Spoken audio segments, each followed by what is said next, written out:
Welcome to Women Mastering Midlife, where we dive deep into the rich complexities of womanhood in our middle years. I'm your host, Victoria Bird, a pharmacist, certified women's health coach, and your guide on this transformative journey. Whether you're navigating perimenopause, thriving in menopause, or mastering midlife's many transitions, this is your weekly dose of expert guidance, compassionate support, and a judgment-free space to explore it all. Here, we're empowering women to master midlife on their terms, reclaiming our health, our happiness, and our power. Together, we'll rewrite the narrative around this remarkable stage of life, from something to dread into a beautiful, bold transition. I'm so glad you're here.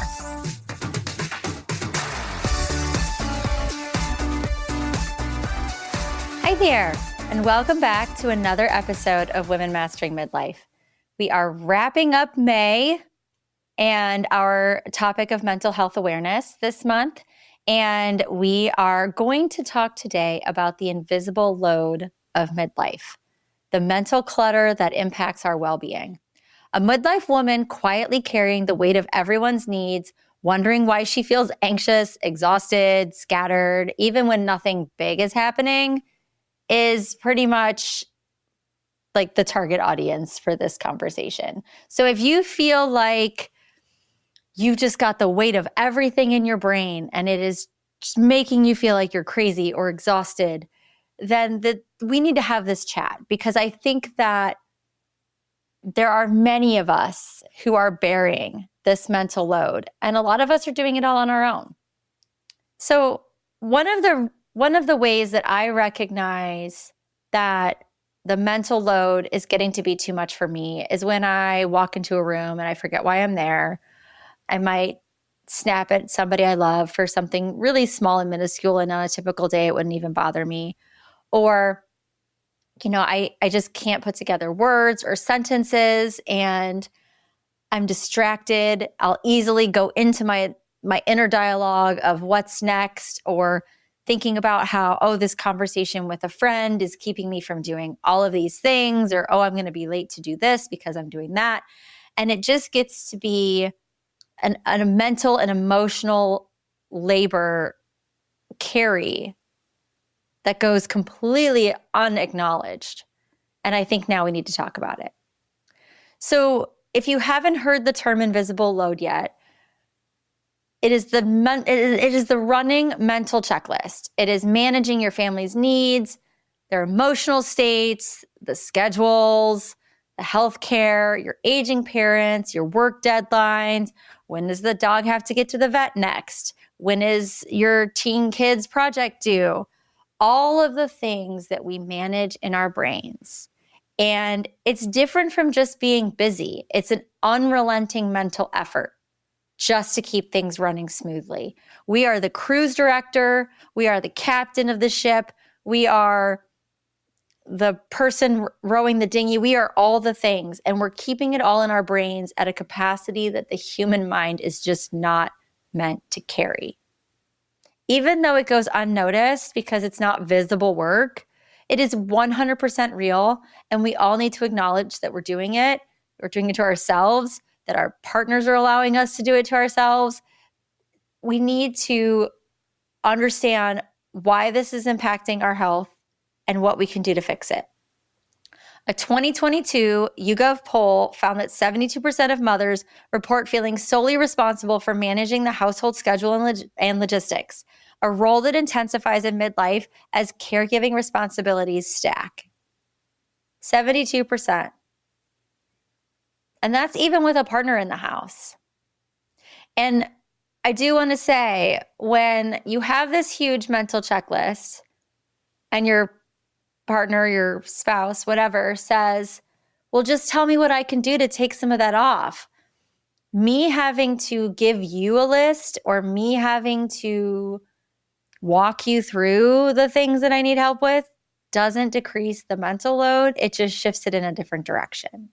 So we need to come up with ways to help each other. We need to come up with ways to express to our partners that they just need to be a little bit more aware of all of the things that we are doing, so that they can step up and do it without us asking for that help. But ladies, we also need to stop controlling everything, or telling them that they did it wrong if they step in. That's a big key thing. So the reason why I want to talk about the load and why it feels heavier in midlife is because it's kind of this pressure cooker of transitions, right? So you're going through perimenopause or menopause. Your kids are becoming more independent. They're pushing boundaries. Some of those boundaries are healthy to push. Some of them are not. So you always have to be on alert. You have kids going through puberty, or they're transitioning out of the home. So big, huge shifts with them.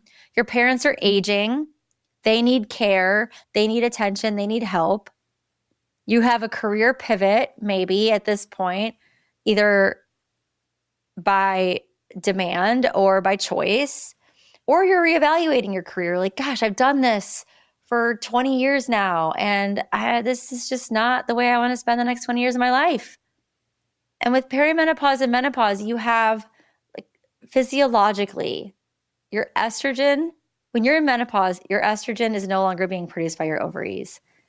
And estrogen is anti-inflammatory. It is, it helps keep that resilience, that emotional resilience. And then you have the progesterone that decreases starting in perimenopause. So you're increasing your anxiety, you're increasing your sensitivity to stress, you're having your sleep disrupted. So not only are you still managing this whole list in your mind, but you're exhausted and your hormones are in the tank and you don't have the resilience that you once had. I did a poll on Instagram a while back, but I asked women, do you feel like the stressors in your life are less, or do you feel like your resilience to stress is less? And a resounding number of women said it's the resilience to stress, because I still remember in my 20s, I was stressed about finding a good partner. I was stressed about graduating from pharmacy school. I was stressed about becoming an adult. I was starting to have a job and pay taxes and bills and manage a 401k and health insurance and all the grown-up things that come with it. And that was stressful. When I was a teen, anything that was happening was like the worst thing in the world, So there was always stressors. But we are less resilient to stress. And that might be because of the decrease in estrogen. It might be because we're stinking tired. It's a myriad of things. It's not like we can just say, this little pinpoint here, that is what's causing your decreased resilience, so we need to fix that. So, when we talk about all of these things, we talk about the emotional drain, right? It's just all emotionally draining. Like, you get home at the end of the day and you've got nothing left in the tank, right? You drop your bag down when you walk in. You probably have to start dinner, but you don't have any desire to make anything complicated, reheat something, pick up takeout. You're certainly not in the mood to whip up a healthy meal made of mostly fruits and vegetables, right? You're doing something quick and easy and mostly put together. But one of the things that we're not really cognizant of that we should be is that there is an actual effect on your brain when you experience constant low-grade stress. So it's not that like fight or flight in a constant state, or a trauma response to something, or having massive stresses like losing a job or having a terminal illness, or a spouse having a terminal illness. We're talking about just that low-grade stress that just never ends, is never relenting, that actually reshapes your brain when it becomes chronic. So if you're not thinking that you have the bandwidth to try to make adjustments to your mental load, understand that this is changing the geography of your brain. It's reshaping your brain. So constant low-level stress activates your HPA axis, and that's the hypothalamic pituitary adrenal axis. So it floods your body with cortisol, which is meant to help you in short bursts, okay? So it's helping you run away from the tiger. It's helping you get away from a threat. It's helping you wake up in the morning. I mean, cortisol, as much as an enemy as they make it sound like, cortisol actually helps you with normal functions. So you have these short bursts of cortisol, right? Your progesterone dips in the morning around 6 a.m. The cortisol starts to rise in a normal cycle, and that helps get you out of bed. It gets you started with your day. But if you're having chronic exposure, you're dysregulating that HPA axis. You also see changes to your prefrontal cortex. Your prefrontal cortex is responsible for decision-making and planning. So you have impaired focus. You have forgetfulness. You might see emotional outbursts. You might have decision fatigue. Like I can't, like, I've made decisions all day, right? I mean, we are innately deciding, do we want to eat on the freeway or do we want to go through town? Do we want to stop at that red light or do we want to go through it? Do we want to pick up the mail? Do we want to, there's constant decisions that our brains are making all day long on top of big decisions. But then you get to the end of the day and you get home and you hear, what's for dinner? And you're like, if I have to make one more decision, I'm deciding not to decide. The hippocampus, which is the memory portion of your brain, also becomes changed because cortisol reduces the volume, reduces the memory-making retrieval ability of your hippocampus. Your hippocampus stores your memories. When it is constantly exposed to cortisol, the hippocampus shrinks.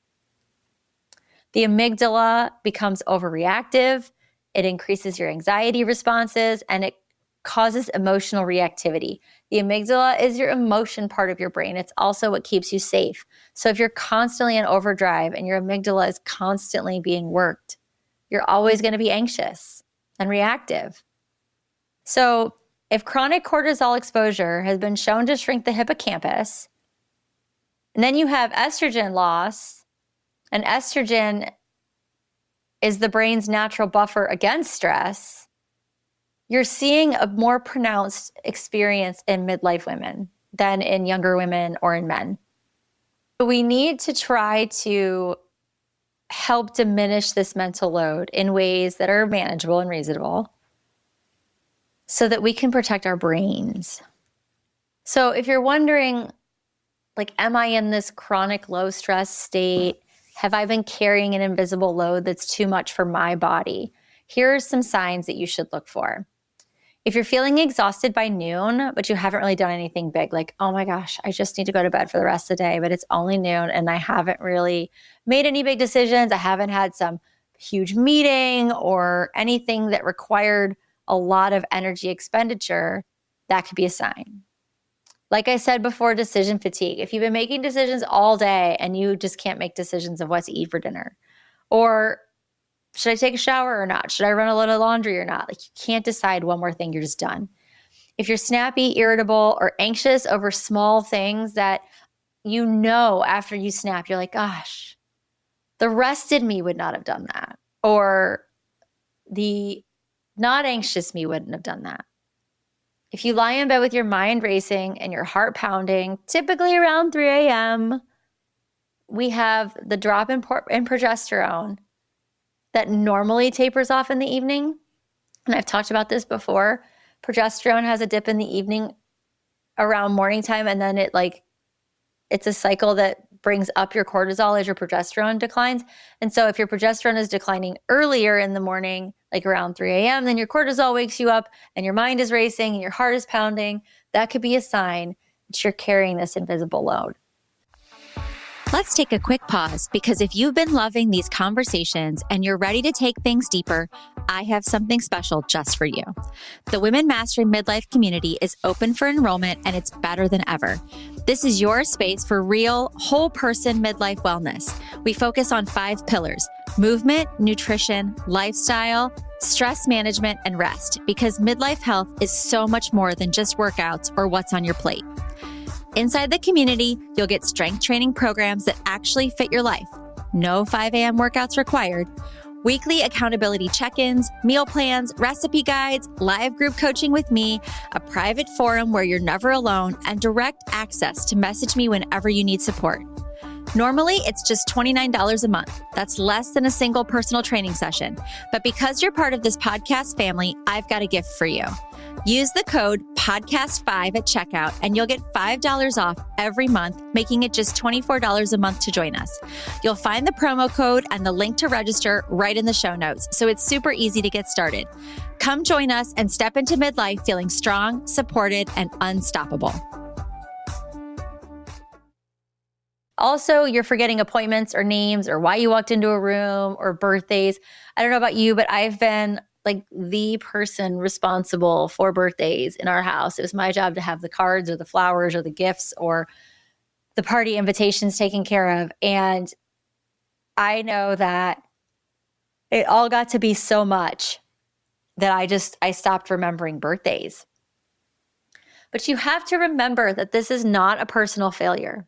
This is the toll of chronic cognitive and emotional labor.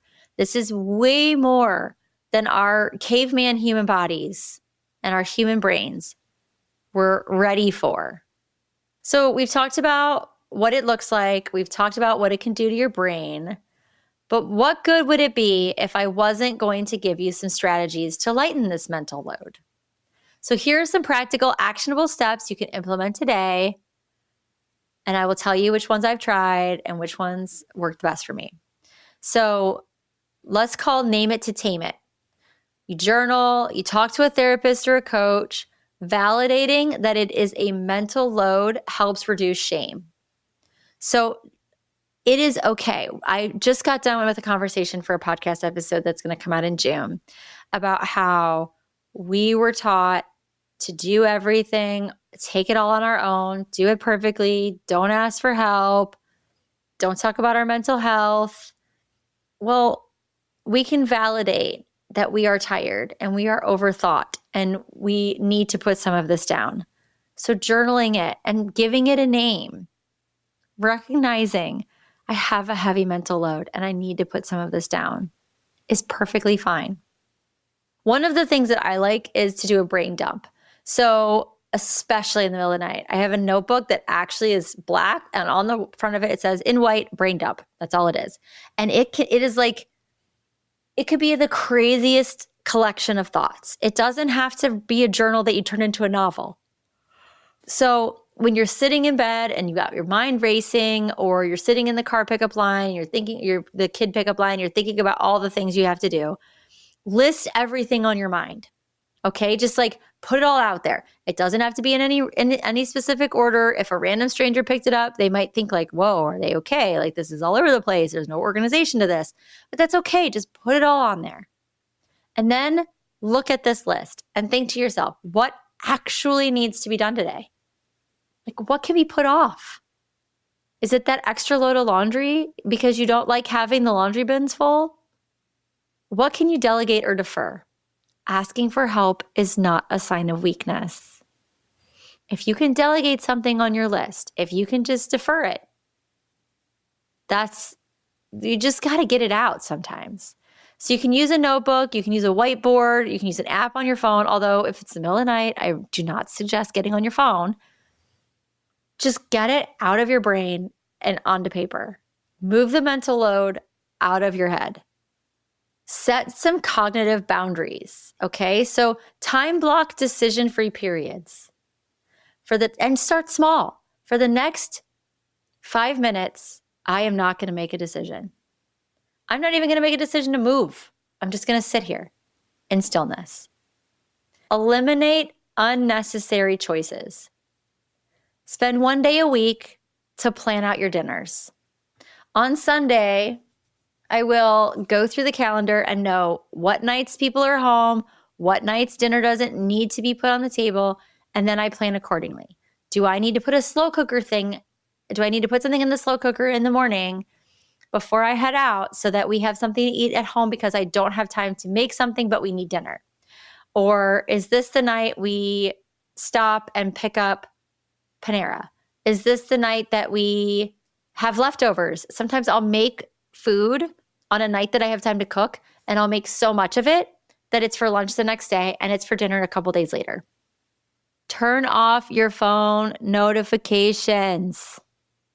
This is a game changer. When I turned off notifications for Facebook, for Instagram, for my emails, when I stopped seeing that I had 3,000 unread emails, my brain instantly thanked me. So turn off your phone notifications. Don't let your phone ding every time you have a text message. If there's, obviously if you're caring for children that need to have access to you right away, have them break through. Set up do not disturb on your phone that you don't get all the nonsense. I turned off all the notifications. I mean, if you're not careful, like the Nordstrom app will give you notifications 5 times a day. The Washington Post will give me notifications 3 times a day. So on top of social media notifying me that somebody has commented or liked or posted or one of my friends has shared, then you also have all the other nonsense and all of the text messages from all of the things you've signed up for to receive ads all the time. We need to support our nervous system. And I know if you hear me say it one more time, prioritizing sleep, movement, and hydration, very, very important. If you prioritize movement, that will help you sleep. The days that I exercise, my sleep is better. If I go a week without exercising, my sleep is impacted. If I get on my phone before I go to bed, my sleep is impacted. If I drink alcohol before I go to bed, my sleep is impacted. If I don't drink enough water throughout the day, obviously not right before bed, but if I don't stay hydrated, my sleep is impacted. Practice short bursts of rest. Take a yoga stretch break. Do a deep breathing exercise. Whatever you need to do to help support your nervous system. And again, cut the alcohol, but also limit caffeine. When I began limiting my caffeine intake to 1 cup of coffee first thing in the morning, and not even because I really need it, I don't get headaches if I don't have it, but I just enjoy the ritual and the taste of a warm cup of coffee in the morning. But I don't have caffeine after lunchtime. That's a bad idea. Start reclaiming your autonomy and joy. We are in midlife, ladies. We are on the second act. Ask yourself, what do I want to do today? There are days and there are moments when we are tasked with things we have to do. But if we have any time in our day, we should ask ourselves, what do I want to do today? Take a 10-minute walk. Listen to a podcast by yourself. You're more than your to-do list. So in closing this episode, I really wanted to just remind you that you're not alone. There are so many of us out there who, I almost wonder, those the video games that they would have like the blocks over the character's head and you could see things that other people couldn't. Sometimes I wonder, like, if we could have a visual of people's mental load, like what they're carrying, how would that look? It doesn't mean that you're failing, that you have a mental load that is taking you down. It just means you've been doing too much for too long with too little support. So it's okay to offload, it's okay to say no, and it's okay to set limits. Because I will tell you, if it's not a heck yes, it's a no. So I invite you to share this episode with a friend. I invite you to share it with your partner if they don't quite understand this burden. And I will lay this right here for them. Do not tell your significant other, just tell me what to do to help you. Because you are intuitively wise. You have lived in the house. You can see that laundry needs to be done. You can see the dishes need to be unloaded. You can see the dogs need to be fed. You know how great it would be? Like if you could hear your significant other say, oh, honey, like I got home already and fed the dogs and did the dishes. Like didn't even need to tell you to do it. Come join us in the Women Mastering Midlife community. If you're looking for a place to support to find other women who are going through this exact same thing with you, rate, review, all the things so that we can keep getting more midlife women access to these conversations. Thank you so much for joining me today. Thank you for joining me for Midlife Mental Health May. And June is coming. We are hitting a year. We have done a year of the Women Mastering Midlife. I can't believe it. I didn't think I'd get past 5 episodes. It took me years to even do this, in all honesty. And I will tell you, this is the 3rd episode that I've recorded today. You will hear this one before you hear the other 2 because they are interviews that are going into year 2. But I never thought that this would be a reality. I never trusted myself to think I had a voice people wanted to listen to. I didn't think people would want to talk to me on a podcast. And I just got done with an interview of a complete stranger, never met her until we got on the camera. And I had access to a brilliant woman with a crazy life story. And she did something really cool. I never thought that this would connect me to people like this has. So thank you for continuing to listen. Please share it with people who could use something in their ear or in their car on the way to work that brings this midlife experience to them in a way that makes you recognize it's not too late, you're not too old, you're not crazy, it's probably perimenopause, all the things. I hope that this year has brought growth and knowledge and empowerment and advocacy and maybe answered some questions for you or connected you with someone, an expert or someone you'd never heard of before. Now you follow them on Instagram and you have learned things from them. I hope so many things come from this. Women Mastering Midlife, we've done it. We made it all the way through May. So onward and upward. Next year will be great too. I feel like I'm hitting my stride. I feel like I can talk to people and have a conversation and feel like I kind of know what's going on. Although then there are days when I feel like I don't know what's going on in my life at all. So thanks for coming on this ride. Thanks for sticking with it. And come back next week. We're going to have a good one. Thank you for listening to this episode of Women Mastering Midlife. If something you heard today resonated, I'd be so grateful if you'd share it with a friend who might need a little extra support on her midlife journey. Remember, small changes can make a big difference, and you don't have to navigate this transition alone. We will be back next week with more expert guidance and compassionate conversations to help empower you to master midlife on your terms. Until then, you can find us on Instagram at Women Mastering Midlife, or come connect with me directly at Miss Victoria Bird. And you're looking for deeper connection and support, be sure to join us in the Women Mastering Midlife community. We'd love to continue the conversation with you there. If you've enjoyed this episode, please rate and review this podcast. It helps us reach more amazing women mastering midlife just like you. You'll find all the links from today's episode and ways to connect in the show notes below. See you next time.